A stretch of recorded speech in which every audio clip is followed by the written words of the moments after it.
നമസ്കാരം. പ്രഭാഷണങ്ങളും ക്ലാസ്സുകളും ഒക്കെ നടക്കുമ്പോൾ അതിനുള്ളിൽ ഉപയോഗിക്കുന്ന ചില ടെക്നിക്കൽ ടേംസ് മനസ്സിലായില്ലെങ്കിൽ നമുക്ക് ആശയം മുഴുവനായിട്ട് മനസ്സിലാകാതെ പോയി എന്ന് വരാം. അതുകൊണ്ട് ഇന്നത്തെ നമ്മുടെ സെഷനിൽ അങ്ങനെയുള്ള ചില ടേംസും അതിൻ്റെ അർത്ഥവും പറയുക എന്നുള്ളതാണ് ഉദ്ദേശിച്ചിട്ടുള്ളത്.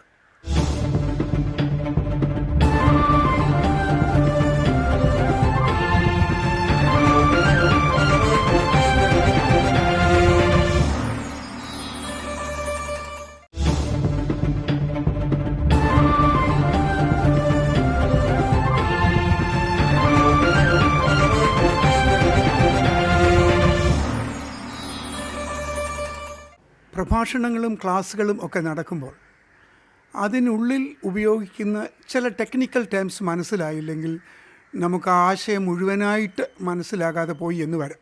അതുകൊണ്ട് ഇന്നത്തെ നമ്മുടെ സെഷനിൽ അങ്ങനെയുള്ള ചില ടേംസും അതിൻ്റെ അർത്ഥവും പറയുക എന്നുള്ളതാണ് ഉദ്ദേശിച്ചിട്ടുള്ളത്. പ്രധാനമായിട്ടും ഉപയോഗിക്കുന്ന രണ്ട് പദങ്ങൾ സബ്ജക്റ്റിവിറ്റി, ഒബ്ജക്റ്റിവിറ്റി എന്നുള്ളതാണ്. സബ്ജക്റ്റ്, ഒബ്ജക്റ്റ് എന്നീ രണ്ട് പദങ്ങളിൽ നിന്നാണ് അത് ഉണ്ടായിട്ടുള്ളത്. അറിവിനെയും അനുഭവത്തെയും മനസ്സിലാക്കുന്നതിൽ ഈ വ്യത്യസ്തങ്ങളായിട്ടുള്ള പദപ്രയോഗങ്ങൾ അതിൻ്റെ പങ്ക് വഹിക്കുന്നുണ്ട്. ഒബ്ജക്റ്റ് എന്ന് വെച്ചാൽ നമുക്കറിയാം വസ്തു. ഒബ്ജക്റ്റിവിറ്റി വസ്തുനിഷ്ഠമായിട്ടുള്ള ഒരു കാര്യം. സബ്ജക്റ്റ് വ്യക്തി അല്ലെങ്കിൽ മനസ്സിലാക്കുന്നയാൾ.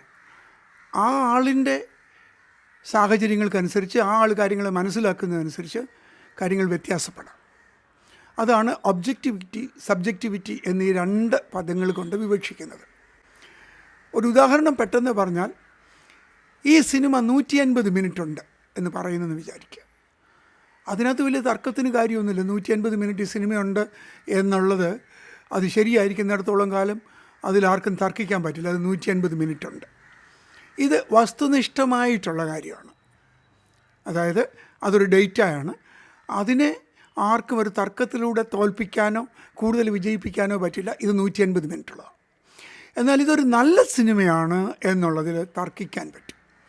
അത് അനുഭവിക്കുന്നയാൾ, സിനിമ കണ്ടയാളിൻ്റെ അനുഭവമാണ്.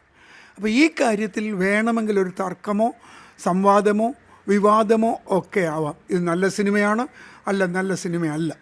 ഇത് രണ്ടും നമുക്ക് കണ്ട ആളിൻ്റെ കാഴ്ചപ്പാട്ടിൽ നിന്ന്, ആ ആളിൻ്റെ ദർശനത്തിൽ നിന്ന് നമുക്ക് മാറ്റിയെടുക്കാവുന്ന. ഇതാണ് ഈ രണ്ട് പദങ്ങൾ തമ്മിലുള്ള വ്യത്യാസം, സബ്ജക്റ്റിവിറ്റിയും ഒബ്ജക്റ്റിവിറ്റിയും. ഒബ്ജക്റ്റ് വസ്തു, അതിനെ സംബന്ധിക്കുന്ന കാര്യങ്ങൾ. സബ്ജക്റ്റ് വ്യക്തി, വ്യക്തിനിഷ്ഠം. ചിലയിടത്ത് ആത്മനിഷ്ഠം എന്നും പറയാറുണ്ട്. അപ്പോൾ ഒരു കാര്യത്തെക്കുറിച്ച് വസ്തുനിഷ്ഠമായത് വ്യക്തിനിഷ്ഠമായത് എന്ന് പറയുമ്പോൾ രണ്ട് തരത്തിലുള്ള വിലയിരുത്തലുകളാണ് വരുന്നത്. അറിവിനെയും അനുഭവത്തെയും മനസ്സിലാക്കുന്നതിലുള്ള രണ്ട് സാങ്കേതിക തലങ്ങളാണത്. ഇത് സാധാരണഗതിയിൽ വ്യത്യാസപ്പെടാവുന്നതാണ്, സബ്ജക്റ്റ് ഒബ്ജക്റ്റ് എന്നുള്ള വ്യത്യാസമനുസരിച്ച്. അതുകൊണ്ട് പ്രഭാഷണങ്ങളിലോ ക്ലാസ്സുകളിലോ ഈ ഒരു പദപ്രയോഗം വരുന്നിടത്ത് ഈ കാര്യം ശ്രദ്ധിച്ചാൽ ആ വിഷയം മനസ്സിലാക്കാനുള്ള നമ്മുടെ കഴിവ്, അറിവ്, ശേഷി കൂടുന്നത് കാണാൻ പറ്റും. അതുപോലെ പ്രഭാഷണങ്ങളിൽ സാധാരണ ഉപയോഗിക്കുന്ന ചില പ്രയോഗങ്ങളുണ്ട്. അത് തത്വശാസ്ത്രം, വൈദ്യശാസ്ത്രം, മനഃശാസ്ത്രം, സോഷ്യോളജി ഇവയൊക്കെ ഉപയോഗിക്കുന്ന പദങ്ങളാണ്. പൊതുവെ ലോജി, ഓളജി, സൈക്കോളജി, ഫിസിയോളജി, പാരാസൈക്കോളജി എന്ന് പറയുന്നത് പോലെയുള്ള ചില വാക്കുകളുണ്ട്. അതിലൊരു പദമാണ് എപ്പിസ്റ്റമോളജി. അതിൻ്റെ ഒരു എപ്പിസ്റ്റമോളജിക്കൽ അണ്ടർസ്റ്റാൻഡിങ് എന്ന് പറഞ്ഞു കഴിഞ്ഞാൽ ഈ വാക്ക് നമുക്കറിയില്ലെങ്കിൽ എന്തിനെക്കുറിച്ചാണ് പറയുന്നത് എന്നുള്ളതിൽ സംശയമുണ്ടാകും. എപ്പിസ്റ്റോം, ലോഗോസ് എന്നീ രണ്ട് ഗ്രീക്ക് പദങ്ങൾ കൂട്ടിച്ചേർന്നാണ് എപ്പിസ്റ്റമോളജി ഉണ്ടായിരിക്കുന്നത്. മലയാളത്തിൽ ആ പദത്തിൻ്റെ അർത്ഥം ജ്ഞാന സിദ്ധാന്തം എന്നാണ്. അറിവ് എങ്ങനെയാണ്, ജ്ഞാനത്തെ എങ്ങനെയാണ് ഇത് മനസ്സിലാക്കുന്നത്. മാത്തമാറ്റിക്സിൻ്റെ എപ്പിസ്റ്റമോളജിയും സൈക്കോളജിയുടെ എപ്പിസ്റ്റമോളജിയും ഇക്കണോമിക്സിൻ്റെ എപ്പിസ്റ്റമോളജിയും വ്യത്യസ്തങ്ങളാവാം. കാരണം ഒരേപോലെ ഒരു കാര്യത്തെ മനസ്സിലാക്കുക എന്നുള്ളത് സാധ്യമല്ലല്ലോ. അതുകൊണ്ട് അതിൻ്റെ ഒരു എപ്പിസ്റ്റമോളജിക്കൽ എന്ന് പറഞ്ഞാൽ അതിൻ്റെ ജ്ഞാന സിദ്ധാന്തവുമായി ബന്ധപ്പെട്ടിട്ടുള്ള എന്തോ കാര്യത്തെക്കുറിച്ചാണ് പറയുന്നത് എന്ന് മനസ്സിലാക്കണം. എന്നാൽ ചില കാര്യങ്ങളിൽ ഒരു പദോൽപത്തി, ആ പദം എങ്ങനെയാണ് വന്നത് എന്നുള്ളതിൽ ചർച്ചകളും അതുപോലെയുള്ള കാര്യങ്ങളും ഉണ്ടായി എന്ന് വരാം. അതിനെ എറ്റിമോളജി എന്നാണ് പറയുന്നത്. എറ്റിമോളജി എന്നുള്ള പദത്തിനർത്ഥം പദോൽപത്തി, പദനിഷ്പത്തി, വാഗ് അർത്ഥം എന്നുള്ള അർത്ഥത്തിലാണ്. എങ്ങനെയാണ് ഈ വാക്ക് ഉണ്ടായി വന്നത് എന്നുള്ള തരത്തിൽ ഒരു കാര്യത്തെ മനസ്സിലാക്കാനുള്ള പരിശീലനവും പഠനവുമാണ് എറ്റിമോളജി എന്നുള്ള വാക്കിൽ മനസ്സിലാക്കേണ്ടത്. അപ്പോൾ എപ്പിസ്റ്റമോളജി ജ്ഞാന സിദ്ധാന്തവും എറ്റിമോളജി പദ ഉൽപ്പത്തിയും ആയിട്ട് വരും. അതോടൊപ്പം വരുന്ന ഏകദേശം അതുപോലെ സാമ്യം തോന്നുന്ന ഒരു പദമാണ് എറ്റിയോളജി. എറ്റിയോളജി കാരണശാസ്ത്രമാണ്. എന്തുകൊണ്ടാണ് ഇങ്ങനെ, causality of study of causes, എന്ത് കാരണത്താലാണ് ഇതിങ്ങനെ ആയിത്തീർന്നത് എന്നുള്ള പഠനം, എന്തുകൊണ്ടാണ് ഇങ്ങനത്തെ ഒരു കാര്യം സംഭവിക്കുന്നത് എന്നുള്ളത് വിശദീകരിക്കുന്ന ശാസ്ത്രമാണ് എറ്റിയോളജി. അപ്പോൾ എപ്പിസ്റ്റമോളജി, എറ്റിമോളജി, എറ്റിയോളജി, ജ്ഞാനശാസ്ത്രം, പദ ഉൽപ്പത്തി, കാരണശാസ്ത്രം. ഈ കാറ്റഗറിയിൽ, ഈ ഇനത്തിൽപ്പെടുന്ന കുറേയേറെ പദങ്ങളുണ്ട്. എന്നാൽ ഇന്ന് പ്രധാനമായിട്ടും നമ്മൾ subjectivity, objectivity, epistemology, etymology, etiology എന്നീ പദങ്ങളുടെ അർത്ഥവും അത് മനസ്സിലാക്കാനുള്ള ഏകദേശ സാഹചര്യവുമാണ് വിവരിച്ചത്. ഇതേപോലെ പഠന സിദ്ധാന്തവുമായി ബന്ധപ്പെട്ട മറ്റു പല പദങ്ങളുണ്ട്. ആക്സിയോളജി, ഓണ്ടോളജി, അങ്ങനെയുള്ള പല പദങ്ങളുണ്ട്. ഇപ്പോൾ മൂല്യത്തെക്കുറിച്ചുള്ള ഒരു വാല്യൂ സിസ്റ്റത്തെക്കുറിച്ചുള്ള ഒരു മനസ്സിലാക്കലാണ് ആക്സിയോളജി എന്നുള്ള ഒരു പദം കൊണ്ട് ഉദ്ദേശിക്കുന്നത്. ഓണ്ടോളജി ആണെങ്കിൽ ആയിരിക്കുന്ന അസ്തിത്വത്തിൻ്റെ, ബീയിങ്നെസ്സിനെ കുറിച്ചുള്ള ഒരു പഠനത്തിനാണ് ഓണ്ടോളജി എന്ന് പറയുന്നത്. ഇങ്ങനെ ഇതേപോലെ പ്രഭാഷണങ്ങളിലുമൊക്കെ വരുന്ന പല ഓളജീസ്, ലോഗോസ്, പഠനം, അറിവ് എന്നുള്ളതിലെ വിഭിന്ന നിർവചനങ്ങൾ ഉൾപ്പെടുന്ന പദങ്ങളുണ്ട്. അപ്പോൾ പൊതുവേ നമ്മളൊരു പ്രഭാഷണം കേൾക്കുമ്പോൾ ചിലപ്പോൾ നമ്മൾ കേൾക്കുന്ന വാക്കാണ് ജനറലിസ്റ്റ്, സ്പെഷ്യലിസ്റ്റ്. ഇപ്പോൾ ഒരു ഡോക്ടറുടെ അടുക്ക പോകുമ്പോൾ സ്പെഷ്യലിസ്റ്റ് ആയിട്ടുള്ള ഡോക്ടറുണ്ട്, ജനറലിസ്റ്റ് ആയിട്ടുള്ളവരുമുണ്ട്. അത് രണ്ട് എല്ലാവർക്കും പൊതുവേ മനസ്സിലാകുന്ന പദങ്ങളാണ്. ജനറലിസ്റ്റ് എന്ന് പറയുമ്പോൾ പൊതുവെ ആ വിഷയത്തെക്കുറിച്ചുള്ള ഒരാകമാന ചിന്ത കൊടുക്കുന്ന ആളാണ് ജനറലിസ്റ്റ്. ഡോക്ടർ, അതായത് ഒരു ജനറൽ ഫിസിഷ്യനാണ് ജനറലിസ്റ്റ് എന്ന് പറയും. സ്പെഷ്യലിസ്റ്റ് വളരെ സ്പെസിഫിക് ആയിട്ടുള്ള ഒരു കാര്യം ചെയ്യുന്ന കാർഡിയോളജിസ്റ്റ്, അത് ഹൃദയത്തിൻ്റെ കാര്യം മാത്രം നോക്കുന്ന ഡോക്ടറാണ്.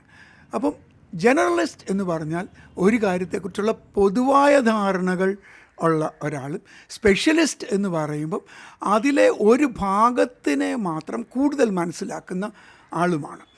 അതായത് അതിനെക്കുറിച്ച് ഏകദേശമായിട്ടുള്ള ഒരു നിർവചനം ഇതുപോലാണ്: a generalist is a person who knows less and less about more and more things. Specialist അങ്ങനെയല്ല. A specialist is a person who knows more and more about less and less things. ശരീരത്തെ മുഴുവനായി മനസ്സിലാക്കുന്ന ഒരു ഡോക്ടറും ഹൃദയത്തിൻ്റെ കാര്യം മാത്രം നോക്കുന്ന ഡോക്ടറും തമ്മിലുള്ള വ്യത്യാസം പോലെ. ഇങ്ങനെ പ്രഭാഷണങ്ങളിൽ വരുന്ന പദങ്ങളെ മനസ്സിലാക്കാൻ നമ്മളൊരു കാഴ്ച ഉണ്ടാക്കിയെടുത്താൽ മനസ്സിലാക്കാനുള്ള നമ്മുടെ ശേഷിയും നമ്മുടെ മനസ്സിലാക്കുന്നതിനുള്ള കാര്യങ്ങളും കൂടുതൽ പ്രയോജനപ്രദമായിരിക്കും. ഇതോടൊപ്പം ചേർത്ത് പറയാവുന്ന വേറെ രണ്ട് കാര്യങ്ങൾ കൂടെയുണ്ട്. ഓരോ പഠന വിഷയങ്ങൾ, ഓരോ സബ്ജക്ട്സ്, അതിനോട് ചേർത്ത് പ്രിഫിക്സ് ആയിട്ടോ സഫിക്സ് ആയിട്ടോ ചില വാക്കുകൾ വന്നാൽ അതിൻ്റെ അർത്ഥം മാറും. രണ്ട് വാക്കുകളാണ് തുടർന്ന് നമ്മൾ ചിന്തിക്കുന്നത്. ഒന്ന് പാര, സൈക്കോളജി, പാരാസൈക്കോളജി. രണ്ട് മെറ്റ, ഫിസിക്സ്, മെറ്റാഫിസിക്സ്. സൈക്കോളജി എന്ന് പറഞ്ഞാൽ നമുക്കറിയാവുന്നതാണ് മനസ്സ്, പെരുമാറ്റം, മൈൻഡ്, ബിഹേവിയർ, ഇതിനെക്കുറിച്ചൊക്കെ പഠിക്കുന്ന ശാഖയാണ്. അതിനോട് ചേർന്ന് പാരാസൈക്കോളജി വന്നു കഴിയുമ്പം പലപ്പോഴും നമുക്ക് തോന്നും സൈക്കോളജി തന്നെയാണ്, അതിലെ വേറൊരു ബ്രാഞ്ചാണ്. അല്ല, പാരാസൈക്കോളജി എൻറ്റയർലി വേറെ ഒരു വിഷയമാണ്. പാരാനോർമൽ എക്സ്പീരിയൻസ്, ടെലികൈനസിസ്, സൈക്കോകൈനസിസ്, ക്ലെയർവോയൻസ്, ഇങ്ങനെയുള്ള പല പാരാനോർമൽ കാര്യങ്ങളെക്കുറിച്ച് പഠിക്കുന്ന ശാഖയാണ് അതീന്ദ്രിയ മനഃശാസ്ത്രം. സൈക്കോളജി എന്ന് മാത്രം പറയുമ്പോൾ അത് മെഷർ ചെയ്യാവുന്ന മനുഷ്യൻ്റെ പെരുമാറ്റത്തെക്കുറിച്ച് മനസ്സിനെക്കുറിച്ച് ഒക്കെ പഠിക്കുന്നത്. ഇപ്പോൾ പാര എന്നുള്ള ഒരു വാക്ക് ചേർന്ന് കഴിയുമ്പോൾ ആ പദത്തിൻ്റെ ആകമാന അർത്ഥം മാറിപ്പോകുന്നുണ്ട്. അങ്ങനെ തന്നെയാണ് ഫിസിക്സ് എന്ന് പറഞ്ഞാൽ എല്ലാവർക്കും അറിയാവുന്നതാണ്. Metaphysics is the physics of physics എന്ന് വേണമെങ്കിൽ പറയാവുന്നതാണ്. കുറേ കൂടെ റിഫ്ലക്റ്റീവാണ്, കുറേ കൂടെ ഡീപ്പറാണ്, കുറേ കൂടെ ഫിലോസഫിയുടെ അടുക്കലാണ് മെറ്റാഫിസിക്സ് നിൽക്കുന്നത്. ഫിസിക്സ് ഫിലോസഫിയിൽ നിന്ന് അല്പം അകന്ന് നിൽക്കുമ്പോൾ മെറ്റാഫിസിക്സ് ഫിലോസഫിയോട് ചേർന്ന് നിൽക്കുന്നത്. മെറ്റ എന്ന പദം വന്നു കഴിയുമ്പോഴേക്കും ഫിസിക്സ് എന്നുള്ള ഊർജതന്ത്രം എന്നുള്ള അതിൻ്റെ ആ വ്യാപ്തി വ്യത്യാസപ്പെടുന്നുണ്ട്. അപ്പോൾ ഈ രണ്ട് വിഷയങ്ങൾ വ്യത്യാസപ്പെടുന്നത് പോലെ ഇതേപോലെ പദങ്ങളോട് ചേർന്ന് മറ്റു പദങ്ങൾ വരുമ്പം പൂർണ്ണമായിട്ടുള്ള അർത്ഥവ്യത്യാസങ്ങൾ ഉണ്ടാവാം. എന്നാലും ഒരു വലിയ പ്രവാഹത്തിനകത്തെ പല തിരകൾ പോലെ, ഒരു വലിയ പ്രവാഹത്തിനകത്ത് ഒഴുകുന്ന പല വസ്തുക്കളെപ്പോലെ ജ്ഞാനസിദ്ധാന്തങ്ങൾ മാറി വരുമ്പോഴും പരിജ്ഞാനമെന്ന് പറയുന്ന ആ ഒരു വലിയ പ്രവാഹത്തിൽ ഒഴുകുന്ന വിഭിന്നങ്ങളായിട്ടുള്ള അറിവിൻ്റെ ശാഖകളാണ് ഇത്. താവോയുടെ ചിന്ത ചേർത്ത് പറഞ്ഞാൽ പ്രപഞ്ച പ്രവാഹത്തിൻ്റെ ഓരോരോ ഘട്ടങ്ങളും ഘടകങ്ങളുമാണ് ഈ വ്യത്യസ്തങ്ങളെന്ന് കരുതുന്ന വിഷയങ്ങൾ. നമസ്കാരം.